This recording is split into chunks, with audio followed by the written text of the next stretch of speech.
dynamics. Yeah. Thank you very much. So I hope you thank you.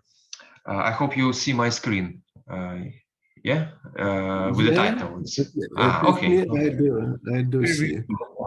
Okay, very good. So yeah, I will talk about our relatively recent joint work with Paolo Rossi, where we proposed what we call the non-commutative generalization of Witten's conjecture.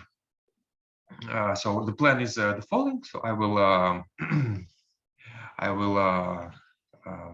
first I will recall Witten's conjecture, and then yeah, I will explain how a non-commutative integrable system appears from the geometry of the double unification cycles.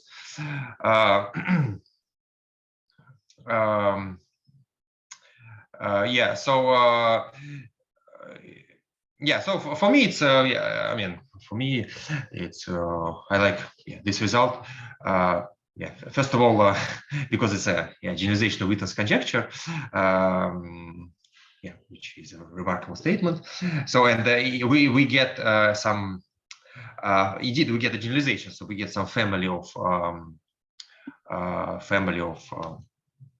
equations, yeah, parameterized by some parameter, and then when parameter parameterized by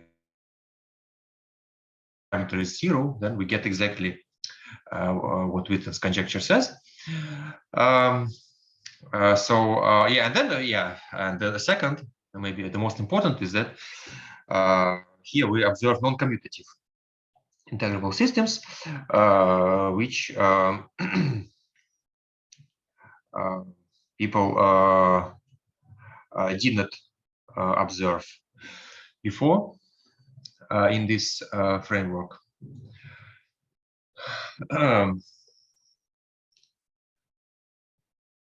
Yes.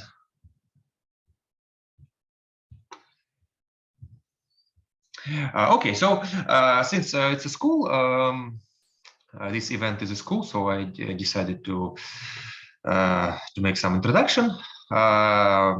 Probably Paul Norboli, who spoke before me, yeah, already explained some basic notions about the modular space of curves, but okay, in any case, I briefly recall some basic facts. So we consider nodal curves, which are smooth connected compact algebraic curves with and where the only singularities that we allow are nodes that locally look like the intersection of two lines in a complex plane. Okay, and then there's a formal definition of the genius as the first, the dimension of the first cosmology group of the structure sheaf. But geometrically, it is the genius is defined as the smooth, as the genius of a smoothing. And okay, so here are two examples. Okay, and then we consider marked nodal curves, so which are nodal curves together with marked points, which we require to lie on the smooth part of our curve. Yeah, then a stable curve is a marked nodal curve such that the automorphism group is finite. Yeah, the automorphism group of a curve is so an automorphism of a marked curve is an automorphism of a curve such that it preserves marked points. Okay, then stability is a purely combinatorial property. It says, yeah, it says the following: so that this condition is satisfied, and then and also that there is at least 3 special points on each bubble, meaning that bubble is a component of a curve of genius 0, an irreducible component of our curve of genius 0. Okay, yeah, then we consider this set of all isomorphic classes of stable curves. Yeah, So this is what is called the modular space of stable curves. These square brackets. This means that we consider the isomorphism class. Yeah, then there's a so this defines the space as a set, and the modular space is a complex orbifold. So which means that it locally looks like the quotient of an open set in C 3G minus 3 plus n by an action of a finite group. Yeah, so and then there's a theory of complex orbifold saying that these orbifolds have a lot of good properties that smooth manifolds have. Okay, and then there are basic examples that is useful to have in mind that M03 is a point, M04 is a complex projective line, and M05 is a blow up of P1 cross P1 at 3 marked points. So this is a blow up.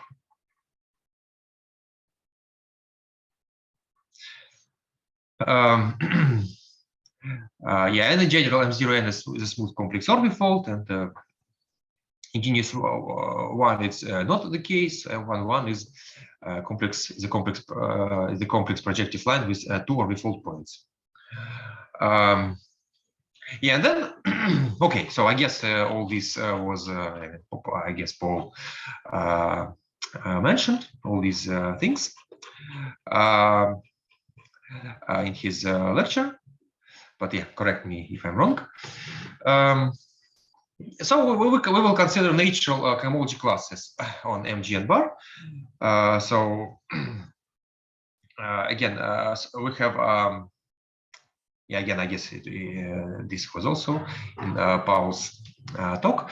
So to each marked curve, we can assign the cotangent space at the ith marked point, and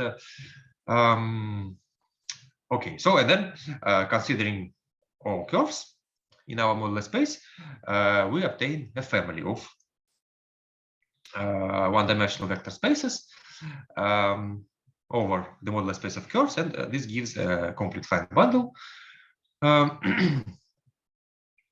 over MGN bar called cotangent line bundle, because yeah, we consider the cotangent space at the ith marked point. So we have I line bundles, and then the psi class is the first Chern class of this line bundle. This is an element in the second cohomology group of MGN bar. Yes, and then yeah, as I understand, Paul in his lecture series speaks about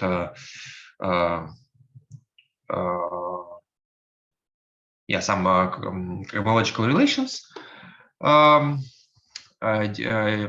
with kappa classes. So yeah, so he considered push forward of powers of these psi classes. But yeah, I will consider a bit different classes, which I called geometric classes.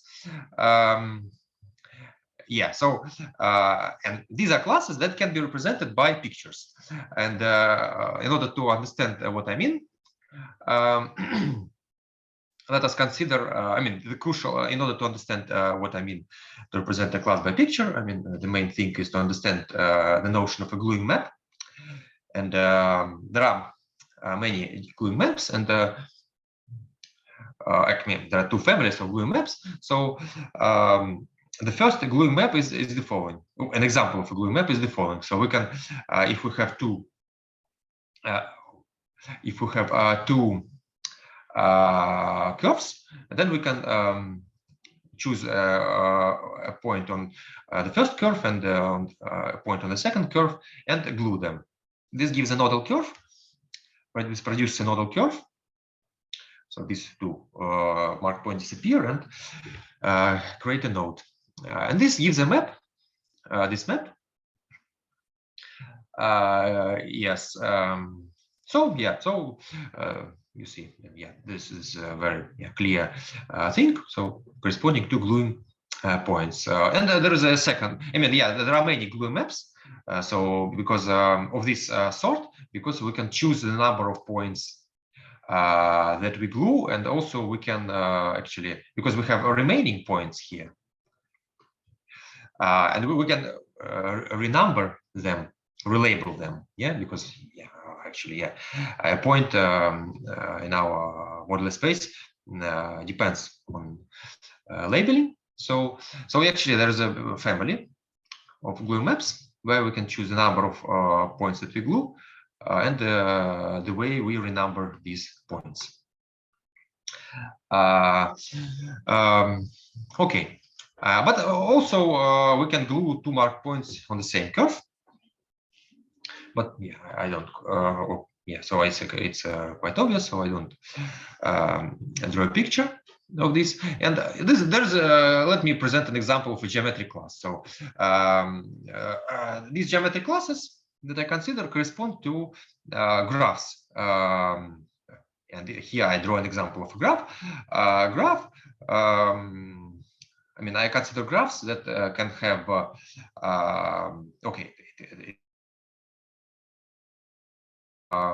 that can have loops, and actually they can have multiple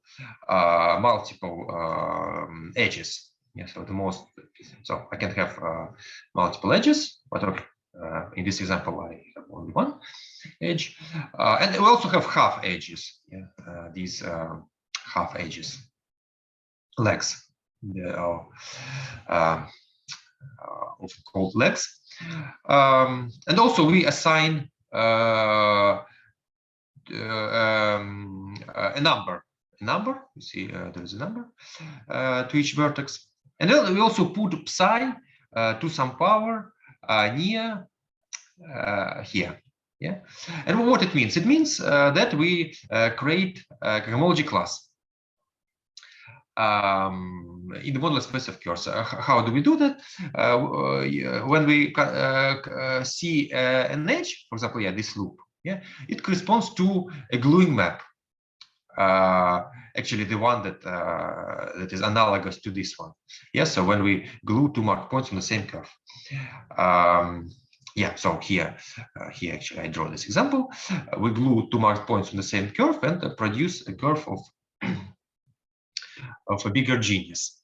Okay, and then you see we consider this curve, and when we consider psi class here attached to this point, and then we glue these 2 points and consider the push forward. It gives a class in H4 on M32. So this is what we do regarding this loop, and then we consider this edge, and it also corresponds to the gluing map, actually, this one. And then you see here we have psi class. It means that we consider psi class on this modular space. So here I write here, and then okay. And then we take the push forward with respect to this gluing map, and this produces a class in H8 of M43. Okay, so I hope this is clear. But anyway, ask me any questions if you want. So you see, we can consider. There are many graphs, and we can have many classes of this sort, and I call these classes geometric classes. Yes, and then actually, if we add also kappa classes that Paul considered in his talk, then we obtain what people call tautological classes. But okay, I don't need kappa classes, so I call them geometric classes, the classes that are pictures, and they form a subring in the cohomology ring, relatively small subring, but remarkably contains many interesting cohomology classes. So maybe I write it. Yeah. So this subring, contains many classes, strictly speaking, the tautological ring, but actually the classes that I will consider will be in this subring. Okay, contains many classes that are described in other terms. Described in other terms. We will see an example below. Okay. Okay. So I introduced the geometric classes. I hope this is something new comparing to Paul's lecture. Okay. And then yeah, I recall Witten's conjecture. So we consider intersection numbers on MGN bar, which are integrals over MGN of monomials in psi classes. This is the definition.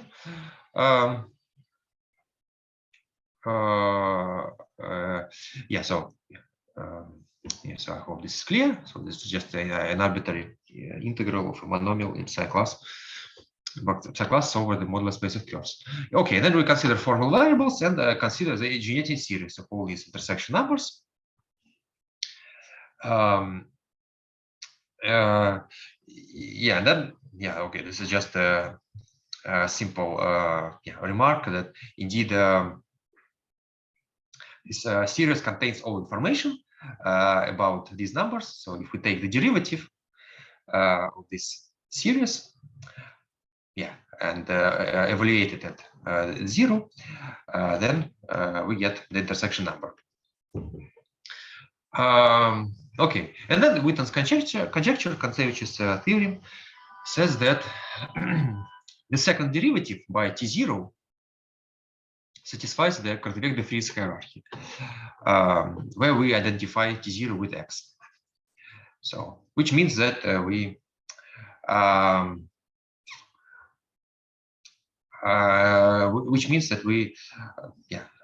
this series is a solution of some system of partial differential equations, where I write the first two, but yeah, in general, the equation, we have a system of equations, w to the power n, wx over n factorial, plus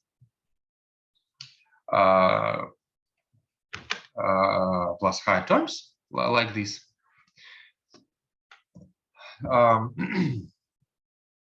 plus some polynomial, maybe I write it here, so some polynomial in epsilon squared and wx and so on. Yes, yeah. Then together with the string equation, which is this equation, this theorem, this result determines all the intersection numbers. Okay.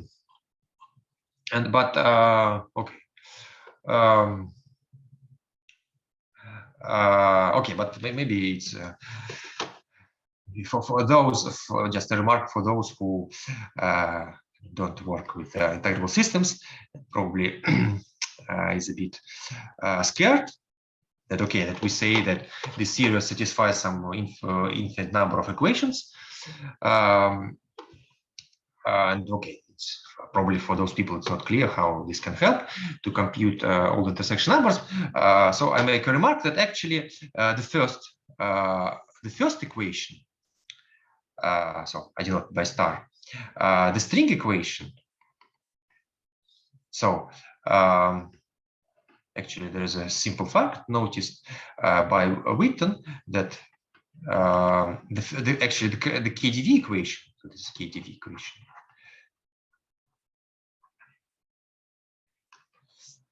plus the dilaton equation, plus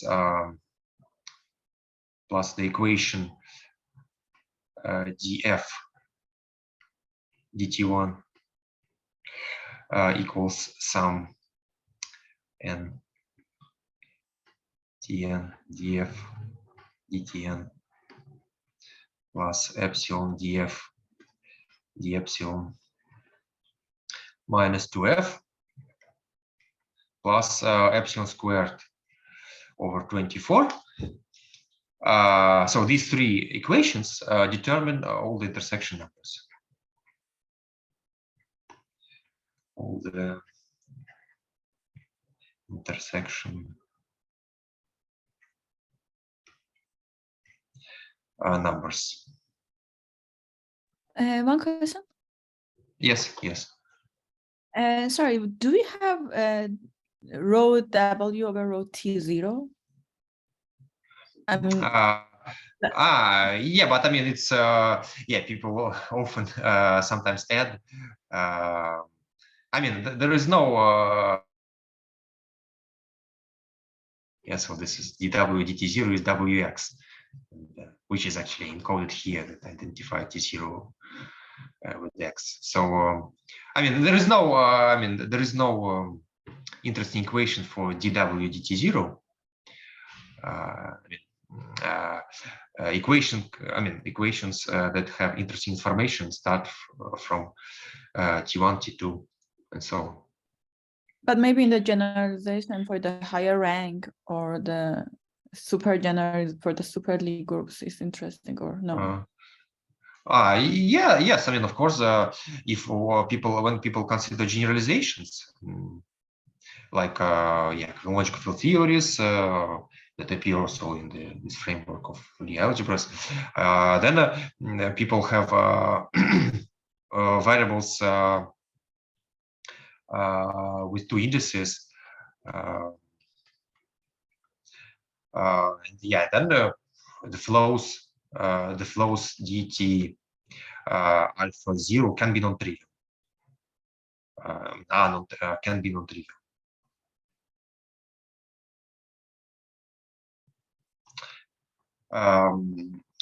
But always one of them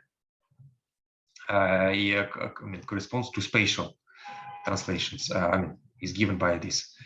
So one of these flows will be like this. But in the higher rank, when n is greater or equal to 2, then other flows like this are non-trivial. Okay. Yes. Yeah. So I mean for those who don't like these integrable systems, these huge integrable systems, yeah, actually three equations determine all the intersection numbers. So KdV, string, and this equation. And actually, this gives some. Actually, if one thinks about it, then this gives really some recursions that one can use to compute these intersection numbers. So this is actually this remark is quite useful. Okay, and then this determines not only all the intersection numbers, but also all the integrals over mgn bar, where alpha is any geometric class. Yes, so this is a very useful statement.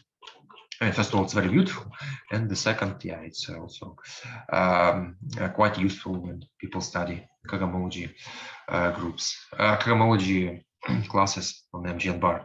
Okay, and then I want to speak about Lax representation.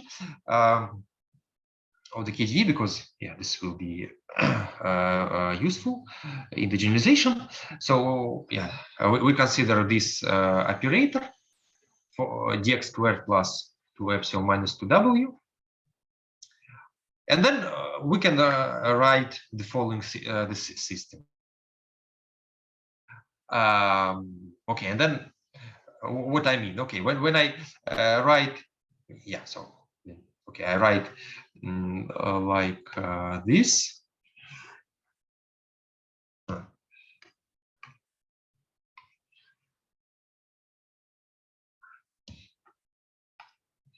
Write like this, but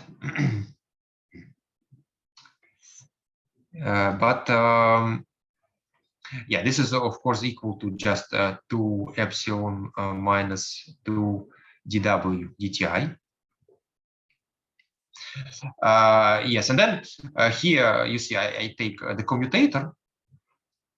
So I take the power. Okay, so first of all, okay, maybe I have to say, since it's a school, I have to say some words. So first of all, there is a way to take the fractional power. So L, first of all, I mean, when we consider,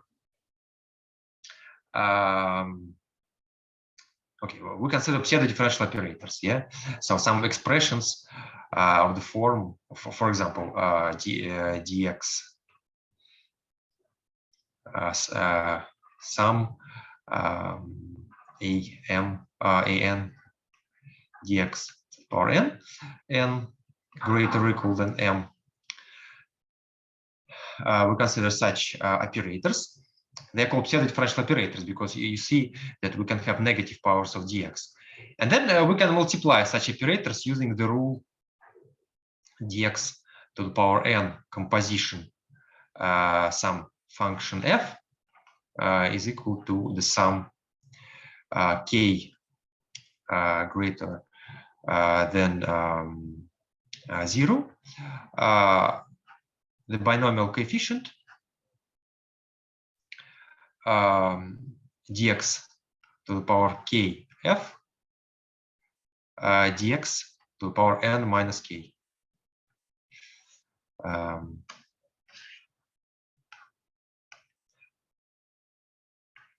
So dx to the power n minus k. Here n can be an integer. Yes, and then a negative integer. So, and the binomial coefficients are defined also when n is negative. And then there is the multiplication. Okay, so and then there is one can take fractional power. Yes, so dx L to the power 1/2. So there is a operator like this, such that if we take it to the power 2, it gives L. So L to the power 1/2 is equal to dx plus epsilon minus 2 w dx inverse plus other terms. I forget the next one. So some term here and lower terms. Okay, and then here we take L to power I multiplied by L to power 1/2, and then take the commutator with L. Take the commutator with L. Take this commutator. And then okay, the straightforward exercise. So in principle, one can ask, okay, we take the commutator of two operators, but then I say that it should be equal to actually a function. But actually, it's a straightforward example computation to check that this commutator does not contain non-trivial powers of dx. So this commutator is indeed a function. And plus means positive part. And so this gives a function. And remarkably, this function this commutator multiplied by this epsilon to the power 2i, this one is exactly the right-hand sides of the KDV hierarchy. So this is the Lux representation of the KDV. Okay. Sorry. Sorry. Would you explain what is this epsilon mean? Maybe a little bit geometrical. It's just for. It's I mean, there's no. I mean, formally just formal variable. So I said that. So it's a formal variable.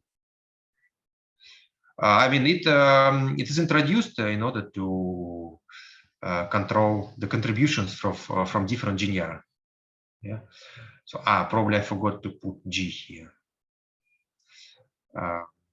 Yeah. So when we the intersection number. Yeah. So with index G is the integral over MGM. Yeah? And then when we consider Jensen series, then we assign epsilon to the power twice the G's. So yeah, the coefficient of epsilon to the power 2G contains information about intersection numbers in genus G. It's some formal variable. And then it appears in this in the KDV hierarchy. One more question, sorry. Yeah. You have the derivative of f with all of the t's, t0 to tn, but we don't care about the derivative of f with the epsilon. It doesn't give us anything interesting. Yeah, we don't care because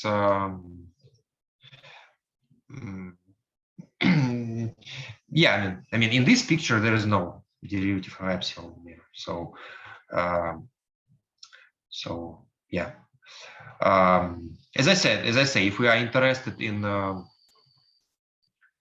computing all the intersection numbers, the KDV hierarchy determines all the intersection numbers. So indeed KDV hierarchy don't have derivatives by epsilon. Yeah, I mean, there are other equations, for example, Dilaton equation. You see, I didn't say that, but this equation is the Dilaton equation. It involves derivative by epsilon.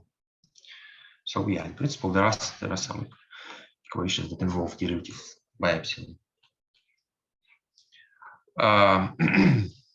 Okay. And then I would like to get closer to a non-commutative generalization, and for this I have to introduce the double replication cycles. There is a naive definition, which is the following one. So we consider integers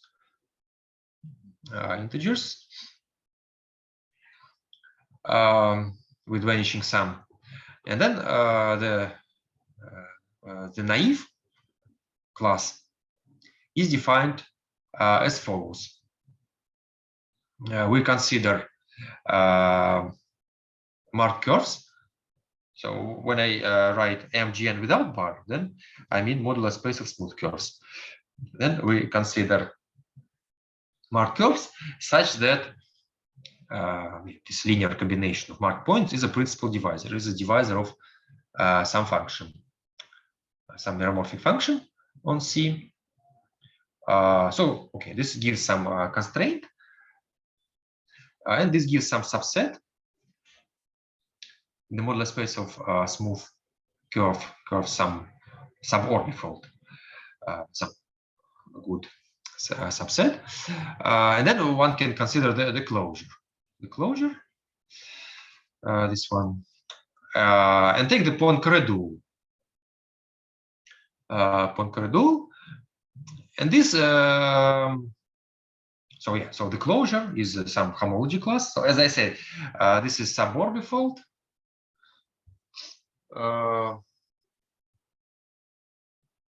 And then we consider which is also some suborbifold. And then and then one can take one of the good properties of these orbifolds that we still can take the fundamental class, and then we take the fundamental class. This gives a homology class, and then we take the Poincare. Yeah, orbifolds have Poincare over rationals. So probably I didn't say that explicitly, but yeah, at least now we say that, yeah, we consider it, or for simplicity we can consider that. But yeah, in this talk we can consider rationals. And then we will get some class in degree 2G. So this is some classical class. Yeah, it's a nice class, but it appears that there is some corrected version, some other version that have better properties. So there is correct version. Correct is not so good. I mean, correct meaning that having better properties.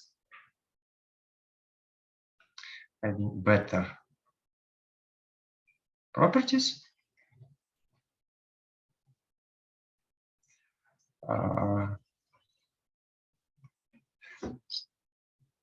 Yeah, in particular, for example, this class can be 0 because, yeah, obviously, if I mean, the naive class can be 0 because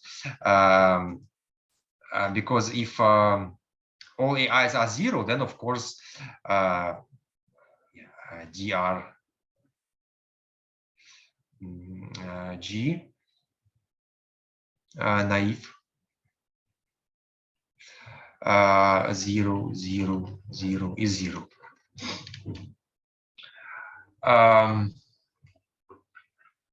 Because yeah, I mean, there are only yeah, okay. If a function doesn't have singularities, then it's not necessarily a constant. Yeah, on a compact algebraic curve. So this is 0. So there is other class that is defined using some modular space of stable relative maps. So okay, maybe I don't want to go into the details. I just say that very briefly. So people, okay, we consider this n tuple of numbers, 1an, and then the positive parts give us some partition, and the negative parts give also some partition. Yeah, clearly, since sum of AIs is 0, then the same. And then we have some number of zeros among AIs. Okay, and then n0 is the number of zeros. Okay, then yeah, the not so actually a very non-trivial definition, which at the end has much nice properties. So there is a notion of the modular space of stable relative maps to CP1. So people consider maps from algebraic curves to chains of CP1. So you see below, I draw a chain of CP1s.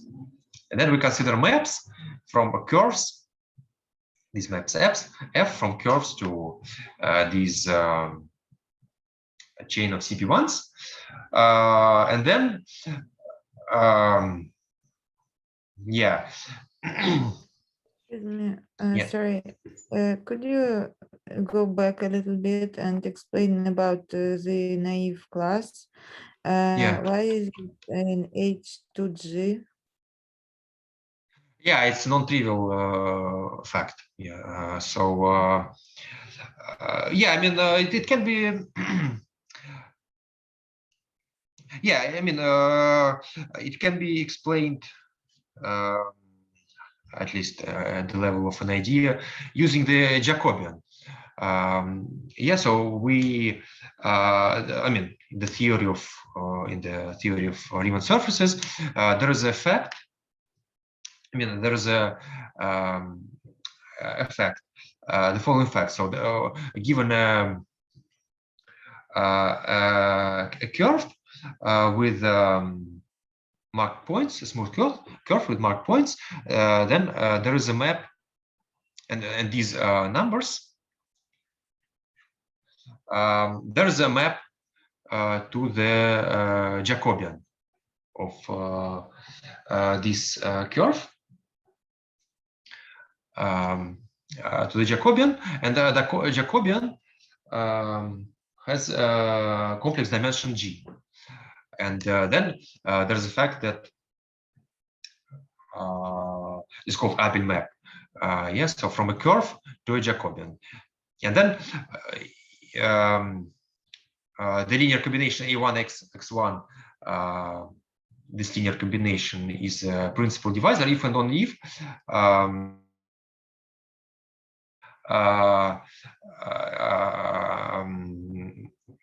I mean, this linear combination maps to 0.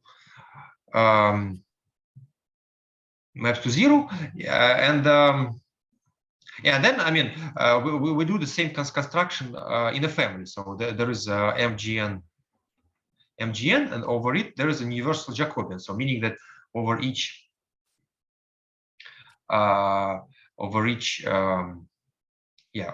curve we have its Jacobian. Yeah, and then there is a section of it given by this linear combination. Yeah, and then I mean, and then the double replication cycle is the zero, the set of zeros of this section. Yeah, and then okay, I mean the fiber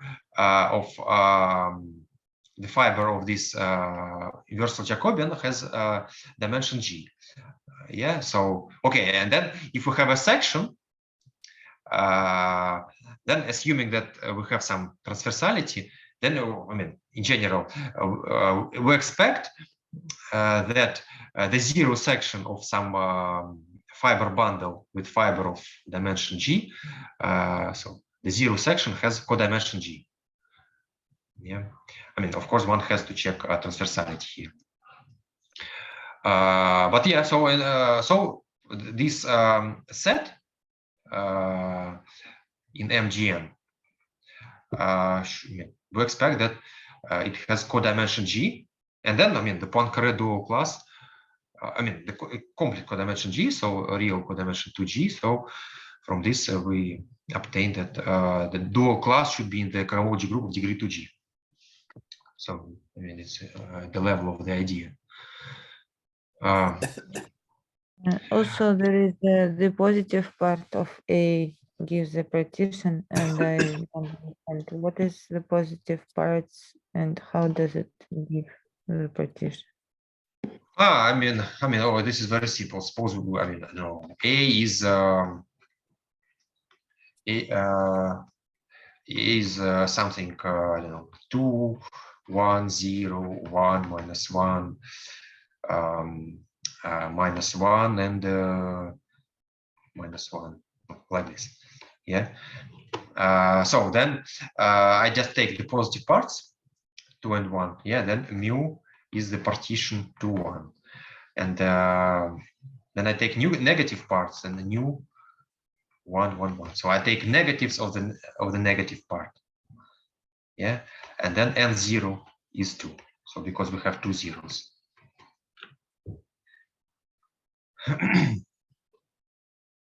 Yeah, so this is what I mean here.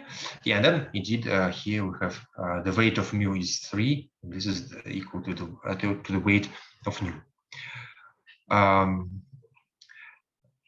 Yes, and yeah, so there is this modular space.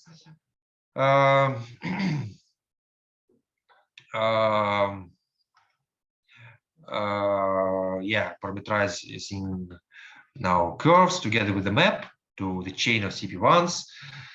Yeah, with the then the main thing is that ramification over 0 should be given by mu's, and the ramification over infinity should be given by nu's. And then there is this kissing condition that over these nodes, the map is ramified, and so we have two components, and then the ramification here and here, the ramification indices here and here should be equal. Okay, we have some duplicated space, and then okay, given such a curve together with the map, one can forget the map, and so considers one can consider just curve itself, and this gives a map to MGN bar. And then this space, and then it occurs that taking the push forward of the fundamental class of this space to MGN bar gives some class. And then again, so this space has some virtual fundamental class, which has some complicated definition. So okay, this gives some class which has much nicer properties, but definition is probably not so clear. But actually now people understand it's much better. So understand recently Panharipande and his collaborators, they now understand a relation between this naive class and this DRG and this, as I said, better class, much clearer relation than what I said. Okay.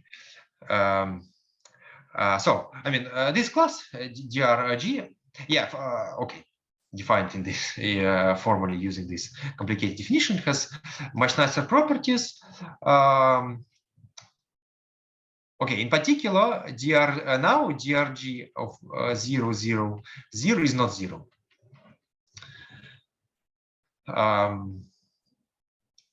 In particular, one can see it here. The DR0 of A1 AN is equal to 1. Always 1 in M0 N.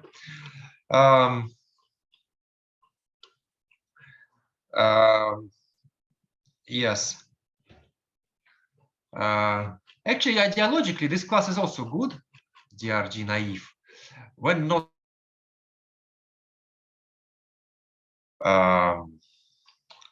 Probably okay. But I mean, when some of them are 0, then this is the crucial point when it becomes different from this better double unification cycle, DRG. It's called double unification cycle. Okay, and then DRG is a geometric class in my sense. It's, I mean, the notion of geometric class is not actually a general notion. Just for this talk I introduced it.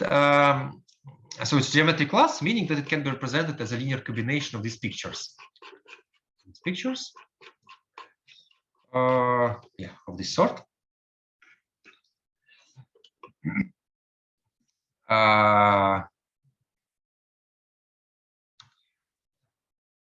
Yes. So and with a remarkable explicit formula given by Jan Panharipande, Pix, and Zvonkin. It was maybe just to understand what people say. I mean, formally, it was there was some unpublished work of Pixton where he conjectured this formula, this explicit formula, but I mean, it was not officially published. And then these 4 authors published a paper with the proof of this formula, which people still call Pixton's formula. This formula. Okay, and then I said some general words about why this class is useful, but okay, probably I don't have time. I just want to say that remarkably, the cohomology space of MGN is very complicated, but working with I mean, these pictures is good, but I mean, seeing relations, but there are many relations between these classes. I mean, and remarkably, I mean, these double unification cycles are also very good properties. when one wants to intersect them with actually geometric class. And remarkably, one can use them to obtain some interesting relations. So actually, these classes are useful in the study of the homology space of MG and bar. But okay, can't go into details. I just okay, and then this is actually what I want to say, that if we consider the generated series of intersections with double replication cycles, then we mysteriously observe some non-commutative integrable systems. Okay, and how it works? So, okay, now we want to introduce formal variables T alpha D with two indices, T A D. Both indices are integers. Yeah, A is non-negative. I mean, A is an arbitrary integer and D is non-negative. Yeah, and then we take again the generated series. But now we want to take the integral double replication cycle. So instead of just taking integrals like Witten did with monoidal same-side classes, we add also double replication cycles. Okay, so and the formally, yeah, and then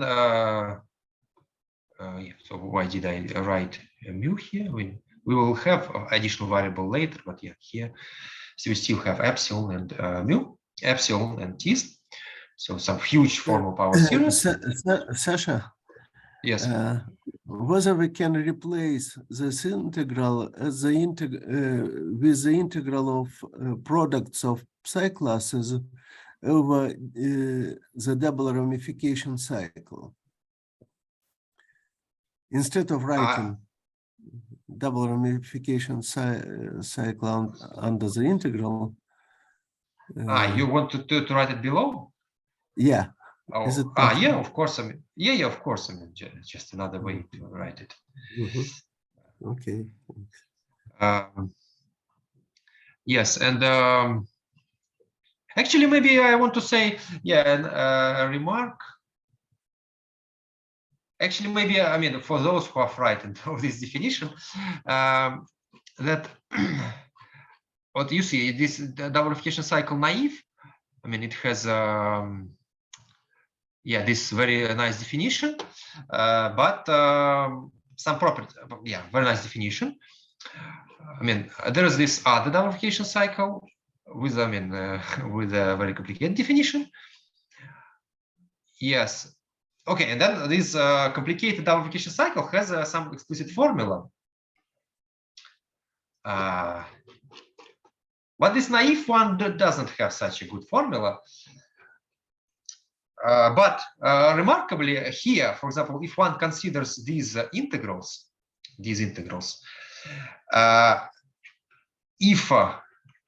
if AIs are not equal to 0, then one can replace, can write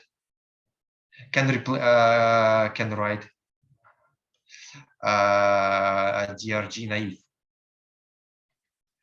That is why I say that they are close when AIs are not 0. So when AIs are not 0, actually these integrals are the same with both versions. When AI is not 0. And actually, yeah, so this is the thing. When this integral, when, I mean, with a real double replication cycle, is polynomial in AIs. Is a polynomial in AIs, it is proved. Actually, in our paper with Shadrin, Zvonkin, Spitz. And yeah, it's a polynomial, but if we replace with a naive one, it's not a polynomial.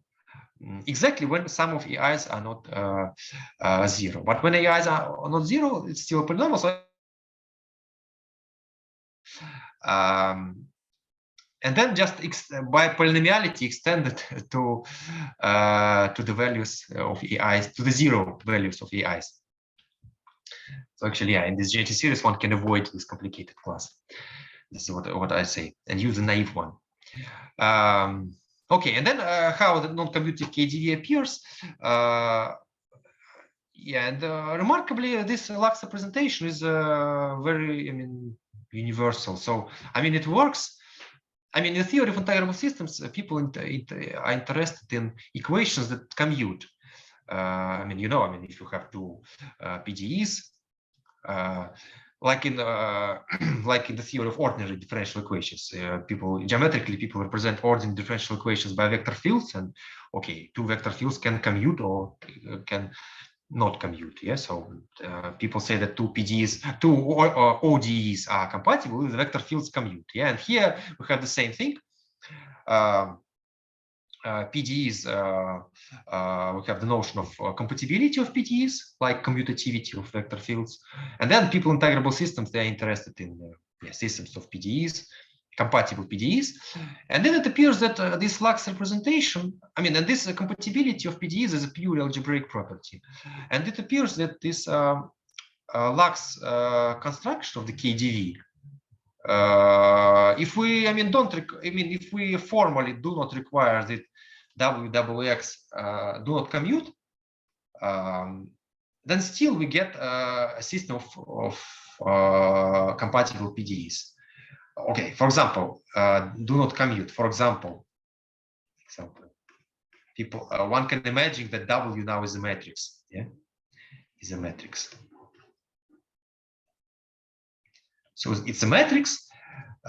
Before it was some function depending on x and t's, and now we can imagine that W is a matrix depending on x and t's. And it appears that if we insert in this Lax representation this matrix, then we get some system where this partial derivative do not commute, but it still will be compatible. Or another concrete version is the following one. If f and g are two functions of x and y, there is this remarkable structure called the Mayal star product. Okay, there's some pictorial way to write it, which my collaborator Paolo Rossi taught me. Meaning that we take the exponent of this operator and then apply dx. When you see arrows, it applies this dx to. But formally it has this definition. So here some new formal variable appears. Yes, and it's a very famous. Probably maybe it's the most standard way. Where this Mayal star product appears is the theory of quantization. So there's a standard Poisson structure for functions on R2, and this is a quantization, an explicit way to quantize the standard Poisson structure on R2. The standard Poisson structure for smooth functions on R2. In this quantization, then epsilon mu should be some quantization parameter h bar. Okay, and then again, I say we can now say that u is a function of x and y, of x, y, and t's. And then write this Lax representation, and then we get some some system. The first equation. I don't have much time. Okay, and here one should be careful, because you see, and then do not commute. For example, the first one is very close to KDV, more or less the same, but the second one already. This term, the non-commutative activity is important. We cannot, say that these two terms are the same. Okay, and then also formally now we get some system where the right-hand side contains before the right-hand side contained only x derivatives, but now it contains also y derivatives, but they are hidden in this star product. And then Yeah, then the dispersionless KdV is when is this equation. So similarly to yeah, so we can just take the leading term, and then we call it dispersionless non-commutative KdV. Okay, and then it occurs. Okay, I don't have my time is almost over. So, but I just want to, yeah, probably the most important thing to understand is the following, that remember that we consider the Janssen series of all these integrals, and then we now consider these partial derivatives, yeah, by dt0 and dt minus a0, some family of four. And then, okay, the main crucial thing here, that we form this generating series. Yeah. So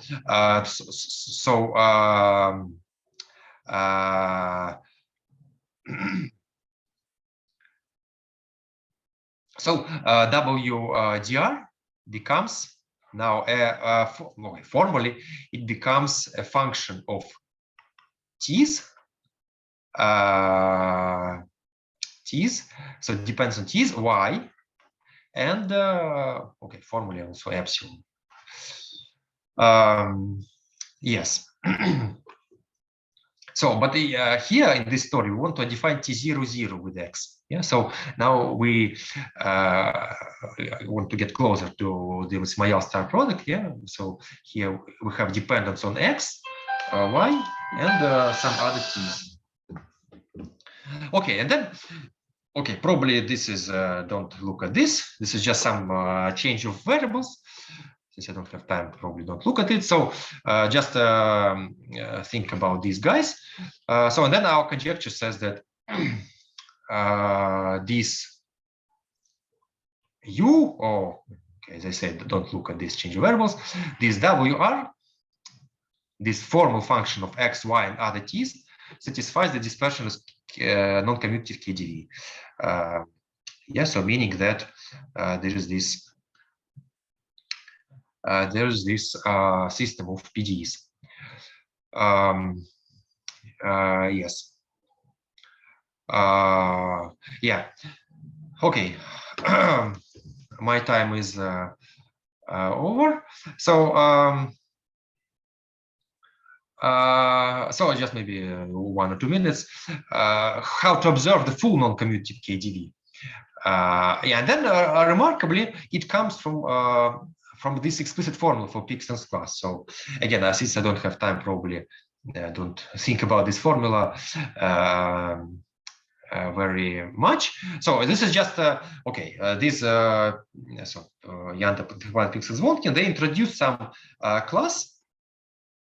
As I say, it's some geometric class. So it's some linear combination of graphs where we put psi classes on edges and half edges. Yeah. So in this complicated way, so some big sum over graphs with some psi classes, decorated by some psi classes.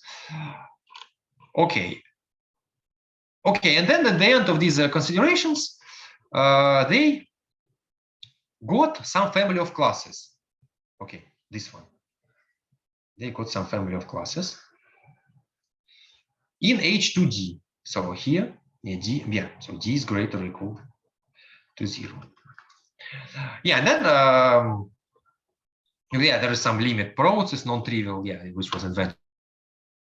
Yeah, so here one should consider some additional parameter R, and then take some limit.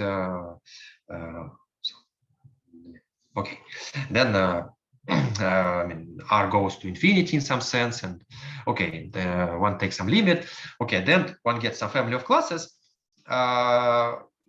but in principle quite explicit. Yes. And then there's a result, that for D greater or equal than 2G plus 1, yeah, this class is 0.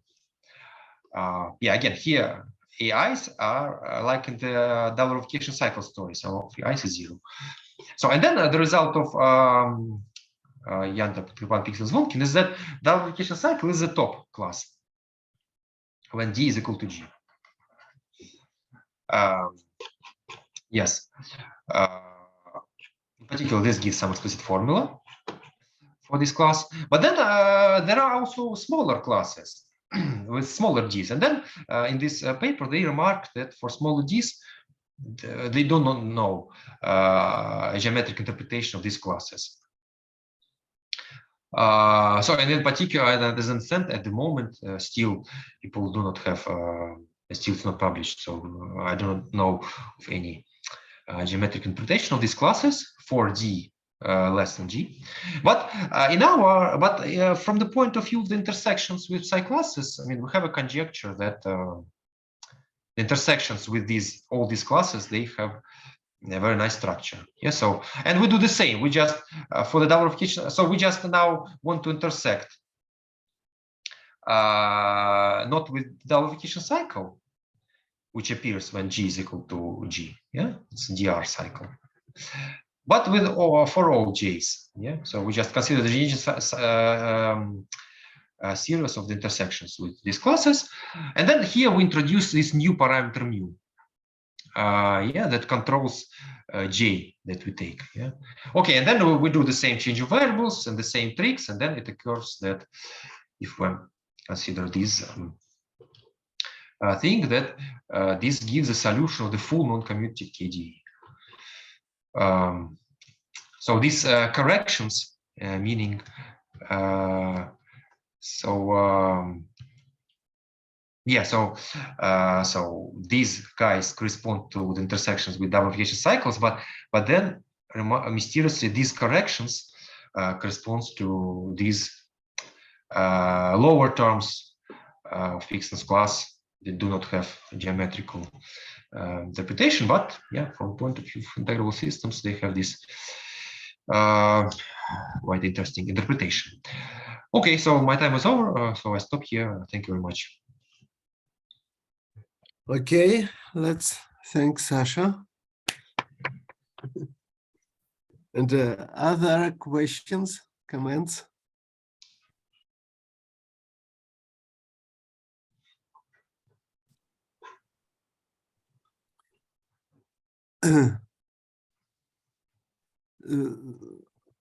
So may I ask to clarify whether there is a complete hierarchy of non-commutative? Yeah, yeah, it's a good question. No, we do not have. I mean, we do not have it in our paper. So yeah, it's a good thing to do. Yeah, so I mean, it's a good thing. Yeah. So, and there is no understanding what a complete non-commutative hierarchy should look like. Yeah, indeed. Yeah, so you see, yeah, the question is that maybe just a comment to other people that yeah, here we have 0. Yeah, so yeah. Principle, yeah, we would like to have TA I, yeah, for all A and Z. Yeah, I do not know. Yeah, it's a good thing to do, how to describe other flows. Okay, more questions, comments? Then let's thank Sasha once again. Thank you. Yeah, we stop.